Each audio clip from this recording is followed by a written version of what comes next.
Daybreak, the hashtag is Daybreak at Trevor Mbija at Zinzi K. You can tell us what you're thinking. Let's see what you're saying online. First up is Jacob Abere. Says our National Assembly foreign trip expenditure is a national shame. Now our development delivery is hanging through cash crunch. Okay, still sticking to Twitter, hashtag Daybreak. That's how you can be part of this conversation. Engineer Lazaro, it's good to see you this morning. You say, our lawmakers aren't realistic. That's the reason I strongly oppose parliamentary system of the government. Our foreign embassy staff across the globe are tired of receiving Kenyan luxurious delegations abroad, even now and then. Just him echoing the sentiments of Raila Odinga. Yeah, let's see what you're saying on 22422 before we move on to a different conversation of counties grinding to a halt and staff are going without the July pay. Akileng from Nairobi says, I now totally agree that graft starts at the budget. MPs give themselves 40 billion, then allocate 500 million on travel, after which proceed on trips and get huge per diems. Ask them, they will say it is budgeted for. Okay. Still sticking on SMS, 22422. That's where you can also SMS us. Let us know who you are and where you're watching from. This specific tweet, SMS says, this benchmarking is a waste of time and money. They should sit down and put into the action what they say they learn. I'm really disappointed as Mwanainchi. What I see is that people going for trips and nothing else. Stop these trips and work, then you'll convince people that it is worth it. All right. So let's change the conversation now and talk about counties that are grinding to a halt. Staff are going without the July pay. Monumental crisis looms as workers down their tools starting today. So the 23 is the number of counties that had paid their July salaries by Sunday. COG chairperson Wycliffe Oparanya says that the coffers of most counties have run dry. And 3 more counties have pledged to make sure that by today they've already paid their workers. A few of these counties, if you live in Bungoma, Meru, Nakuru, Siaya, Tharaka Nithi, Isiolo, West Pokot, just to mention a few, those are some of the counties that will be affected by the strike. The counties already paid their workers, the likes of Nairobi, Makueni, Migori, Kakamega, and so forth. So we'll see where this continues to take us. But just a very quick overview in case for those who are just joining us. This stalemate comes even as the Senate progresses, or rather proposed a 335 billion Kenyan shillings allocation into county affairs. However, National Assembly says, listen, we'll only give you 316 billion Kenyan shillings. And you, of course, know naturally where governors will stand. They will side with more monies to counties. And that's where we will pick it up from. Yeah. Speaker Elachi. One question, just to attach it with where we've just come from. We can see there is money for foreign trips, but there's no money to pay our county workers. Yes, we know there's a stalemate. Yes, there's no agreed amount that has come. But priorities as a country, where we have monies to send delegates to US, we don't have monies to pay salaries. What Trevor was talking about, readjusting such budgets. But you see, now that is the mistake of each county. You cannot now blame government. These are budgets that were done, and for even counties to come and say now they don't have salaries, it means as a country we are not doing very well in terms of the numbers of counties we have.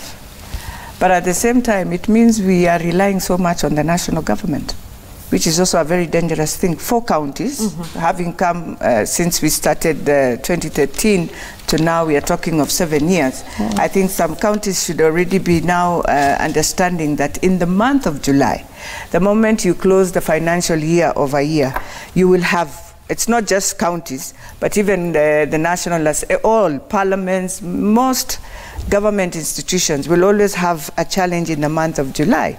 And therefore, if all the local revenues are within the county governments, and the national government does not touch your local revenue, then you must be also smart to say you will be collecting your local revenue and save it in your local revenue account for the month of July, because you know very well, in terms of government, there's always a delay to bring in the next new budget. So for counties now to come and say now they are going on a grind, it means the day we shall have a president who doesn't believe in county governments, you can close counties. Yeah, you can just staff them and you will close. So it is something also county governments should start asking themselves. We have more local revenue that we are collecting. Are we collecting, or are we stealing it? Yeah, but we've seen most of the counties don't achieve their revenue collection targets, and the same applies for the national government. Are you saying this was not well thought through because now you're trying to say... Well, I'm still saying, one, don't forget the national government. When you look at the functions of the county governments, why do you go to functions of national government? Because again, that is where counties have messed themselves. You find a county spending like 400 million at your bursary. That is not your function. That is a function of the national government. That money would have gone to something else. Your Schedule 4 tells you properly what you are supposed to spend money on. But because counties felt the only way you can now do some business and this development, they say you have to push yourself into issues of national government. This is why we are having, and we must clearly, even as we move forward, I think as a country we must have a conversation. These functions of county government and national government, can we agree that the Constitution gave you Schedule 4 on services? Do the services so that you save money, and then you can spend even more money on health, because health is a default function. Nobody will question that. But these other functions of national government, you also want to put it. You've gone into security, you are part of it, and you spend a lot of money, but if you're asked, it's not your function. And yet, you don't bill back the national government. I'm not saying you don't do it. Do it, but then have a way of billing it back to the national government, because it's the function of the national government to ensure if the cars are fueled. That's a function of the national government. And if I've spent my money as a county government, I will write a letter. But don't forget, they will also ask you, don't forget this is a... So you must have an MOU sort of saying, I'm going to support the security team because right now you people are not doing the right thing, but you must pay me back my money because it's your function. Right. And I think that's where we've had all these challenges of counties finding themselves now with no money completely, because it is the national government that sustains you, right, which is not also very right. But the hand-to-mouth system is also a problem, because then if the national government doesn't give money, then county functions. Well, the hand-to-mouth, don't forget also our revenue we collect and consume in the month. So it's a revenue that you collect and you plow back into the system. So those are some of the things. That's why I'm saying we must ask ourselves as county governments, are we supposed to do this development like now doing all the roads? What we must look and see, national government remains with quite a huge chunk of money. Let them do it. Have a way of letting the national government do its function, and you do your function, and then see how you run the county. All right, Honorable Wahome, you're the Member of Parliament for Kandara. So a voter, a county worker, a Kenyan could be watching, and they would ask, then why isn't our National Assembly and the Senate coming down, having a round discussion to come and find a solution? Why are we not seeing discussions happening? I'm actually surprised. I had hoped that Beatrice will defend the counties, because as a speaker, she would she would more or less find herself on the side of the county governments, which they regulators, the county assemblies. But I guess she's being very practical and candid. I am just being because there are challenges. What we are supposed to do. There are challenges. Workers in the county assemblies and the national government. Occasionally, you have also seen the national government workers also go on strike, mainly because of increased salaries. Not because, and another sense, not because of lack of payment. And I think to that extent, the national government so far, before even the devolution came, did well, because we don't go without, the country has never gone without salaries. This particular one, where the county workers are going without salaries, the doctors are going without salaries, is something that must be a national conversation, both at the Senate and the National Assembly. Indeed, the Senate is quite a failure, because some of these challenges are supposed to be discussed by the Senate, not just national. Some areas the National Assembly may be able to input, like coming up with national registration. But I want to say that there is a case for misuse also and wastage at the county levels. There is a case where you are not seeing how the money that is going there is being spent properly. And because I'm having a unit called a constituency or a sub-county in Kandara, I think we would want to see more money being plowed into development instead of administrative duties, instead of recurrent expenditure. And that's what is happening now. As a country, we have to agree how we shall either reduce the workers' roll. The payroll is too huge for most counties, and that's why they are having this problem.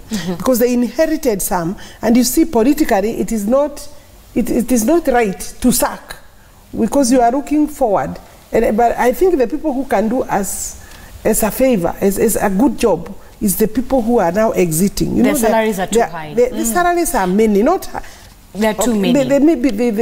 It's huge because you see most counties inherited the workers from the previous county councils and whatever, and they have never been able to rationalize so that they can actually lay off those who are not supposed to be there. Even the cleaning up of the payrolls, that to remove ghost workers, and then they also came and added their own supporters. Is it fair to say because of their salaries are too many, or they're too huge, whichever adjective you choose to choose? Is that fair to say that? But when it comes to members, the salaries of the same parliament, it's a different scenario. So there's a different scenario where you find one member of parliament's salary can pay 3-4 of your county workers. No, now I think you missed the point. We are discussing about the different county levels of government.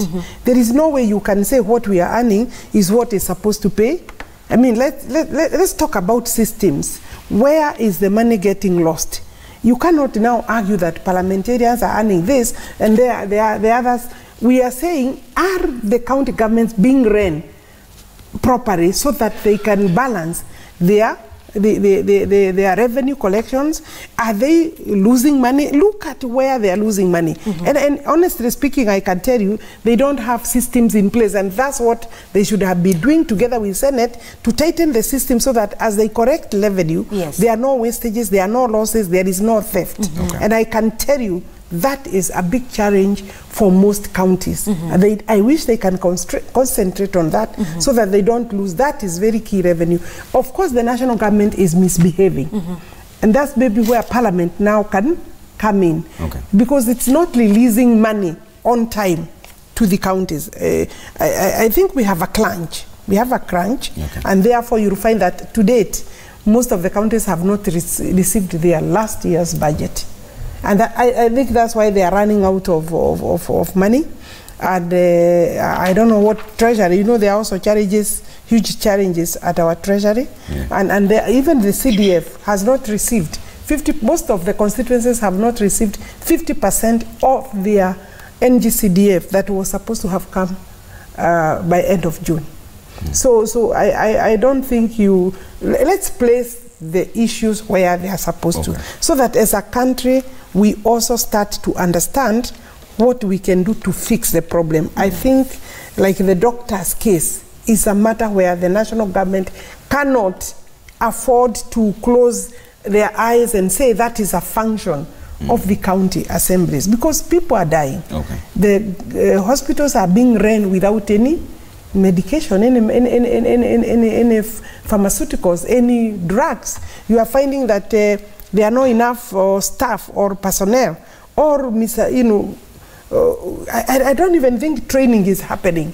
You will find that most, you saw the Kirinyaga question, and that is actually every other county is having those challenges. So I think the national government has an issue here that it needs to deal with. Of course, the other argument is the budget sufficient? The 316 you said that is being allocated to them.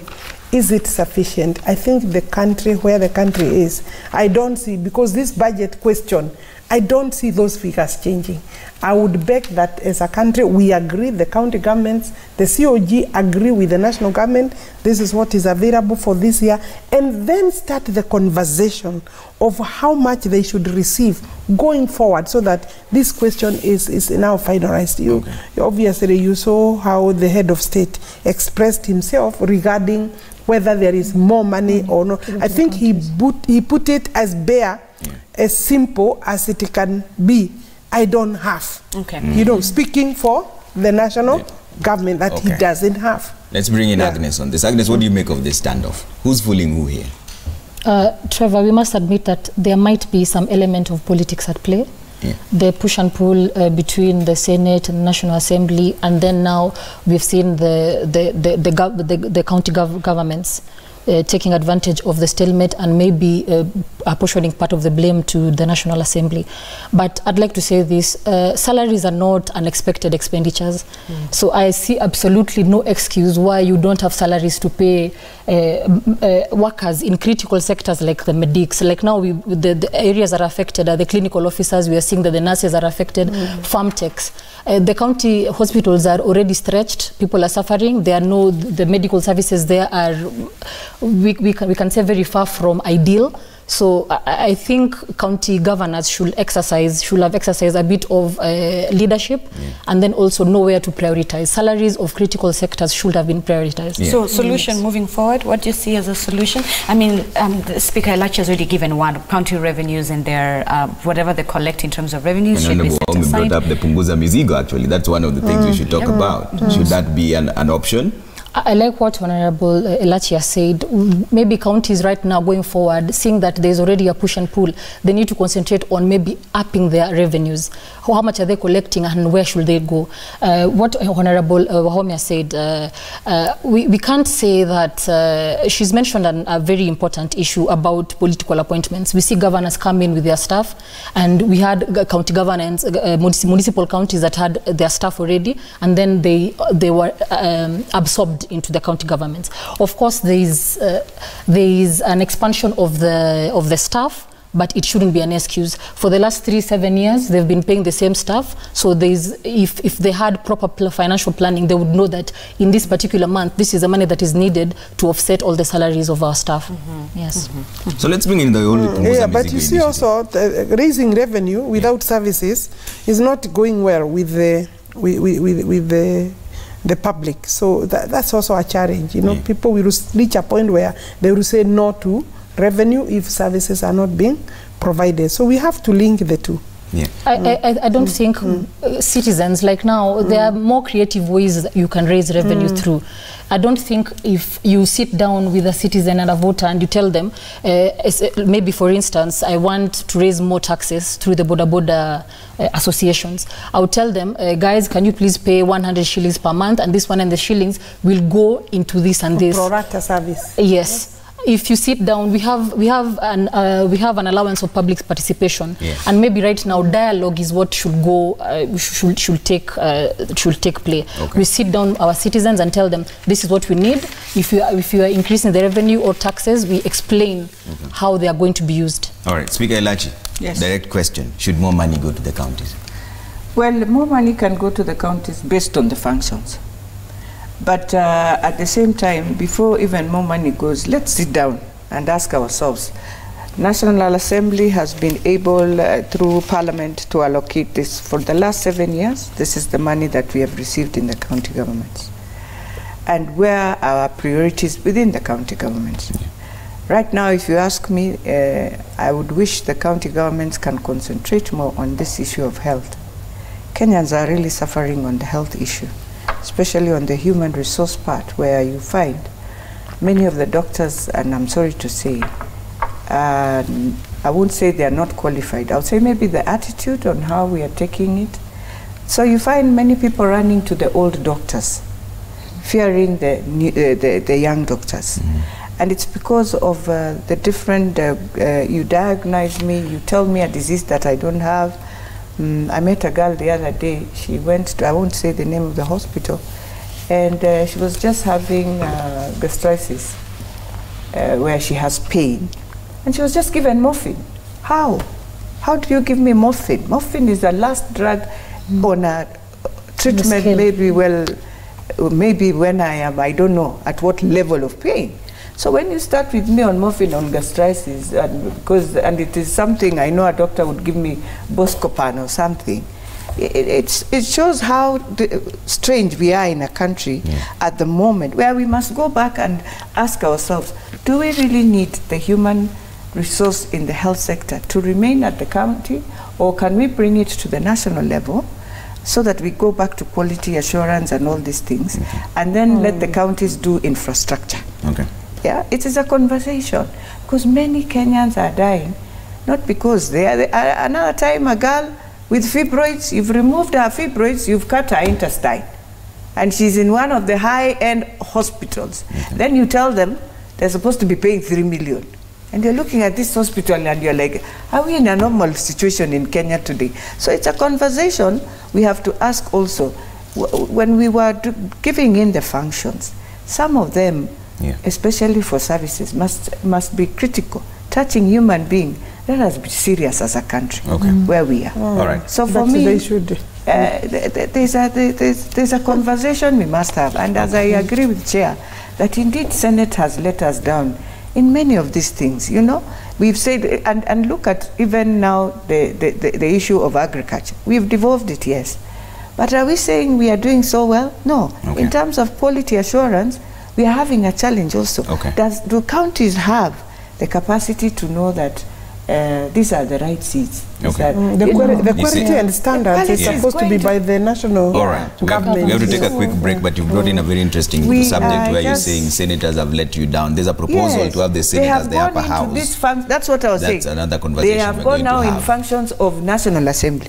They are fighting there with functions, yet in their real functions that were devolved, they have no idea how they are ending up in the counties, what counties are doing, what national county assemblies are doing. Do they do laws? I will tell you, they do 2 laws. One, when you're doing the budgets, that's all. The rest is just a game of, if you try and now analyze in terms of duties, that is where you can even find Kenyans getting very angry and asking, so do we need even these county assemblies? And that is the conversation we're having next, because there's a proposal. More money to the counties. We need more money. I'm not saying we don't need. I am just saying, let us not just say more money without understanding what are you doing with your money.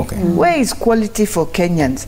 You know? So let's take a quick break. When we come back, we'll link it to the BBI proposal. There's Embrace proposal that wants a 50-50%. There's Punguza Mizigo. We'll put all that together. The BBI report is yet to come out, but there are those who are also saying it would definitely culminate into a referendum. Do we need one? And what should be the question? What should we address in that referendum that may be inevitable? Let's see what you're saying on social media. 22422 is the SMS line, and at Citizen TV at Trevor Mbija at Zinzi K. Let's bring them up, see what you're saying. Wanaina says Parliament can't spend the money just because the money is there. However meager they think 1 billion is, it could go to some more important things. Ask MPs to cut their budget for trips and top up the money to counties. Okay. Now let's head over to SMS. SMS 22422 is our SMS line. Victor, good morning. You're watching from Kisumu. You say Parliament budget is 42 billion Kenyan shillings for less than 500 people. Their salaries is 6 billion Kenyan shillings. Why not chop 11 billion from this and give it to counties? All right. And on that note, we need to take a quick commercial break. When we return, we'll dive into the conversation that Trevor has just teased. So see you in just a bit.